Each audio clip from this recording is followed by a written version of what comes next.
Guys, welcome back to the channel. Today, what are we talking about? It's our 10-month review with our Garmin Force trolling motor. Now, you expect me to get on here because, Garmin Guru, then I'm going to always rave about it. But I will tell you some problems. I'm going to shoot you the truth and shoot you straight. Garmin don't pay me a dime. Garmin probably don't even know who I am. So, there's some things I want to talk about that I have seen that could be some problems that you need to, or some things that you need to take note of when you have the unit. Now, one of the things that I can tell you that when you mount your unit, you want to torque your bolts exactly the same. If you don't torque them exactly the same, when you go to lift, deploy, and stow your trolling motor, it can be a problem. You can get in a bind, and with the way these mounts are made, it doesn't take much for it to almost be impossible to raise and lower.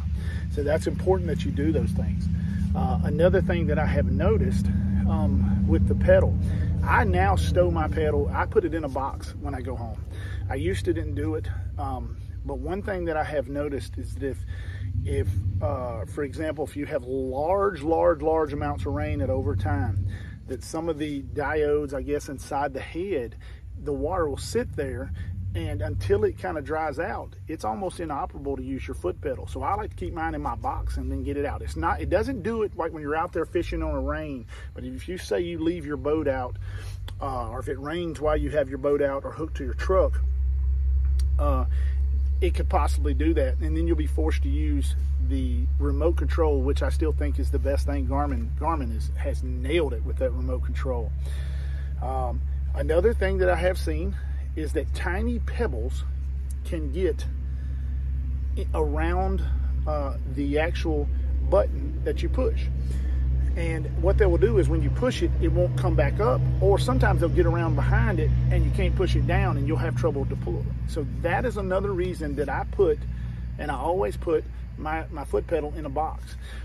These are just some of the things. As far as power, I am still operating on the same two 12-volt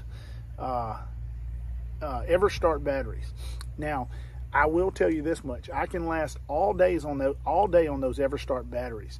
But I do notice here's the crazy: it stays the same power and the speed, but those EverStart batteries are starting to weaken at a pretty good rate toward the end of the day. Now that could be from just the fact that they are just 60 amp EverStart trolling batteries. They're quite small. And there's 24 volt. You'll notice one thing you notice that 36 volt is going to draw less amperage. More volts, less amps. Less volts, higher amp draw.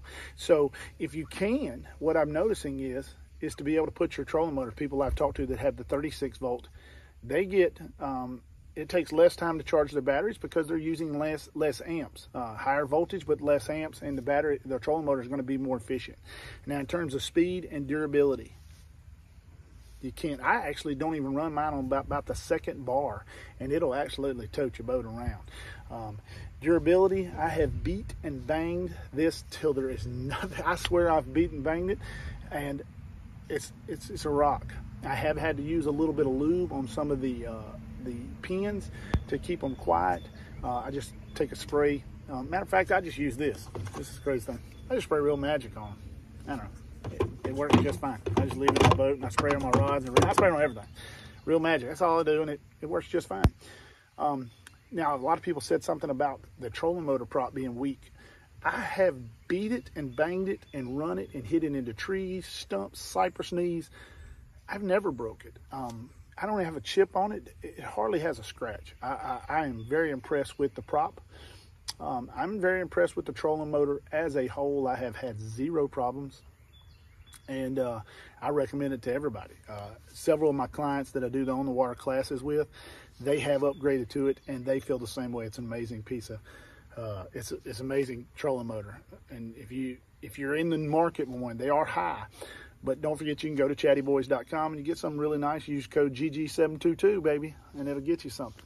But that's my 10-month review. It's been an amazing piece piece of machinery. I got to tell you, and I don't think I would ever want to go elsewhere into another brand. I had a motor guide, and we all know that problem. I've operated Ultrexes. I'm surprised Ultrex or Minn Kota hasn't brought out a new trolling motor. It's just so loud and so inefficient without the, with the Garmins and Lowrances are brushless. If I had to go another direction, I would go Lowrance next, just because of the brushless motor and things like that. But guys, thanks for watching. Thanks for subscribing. Ring the bell.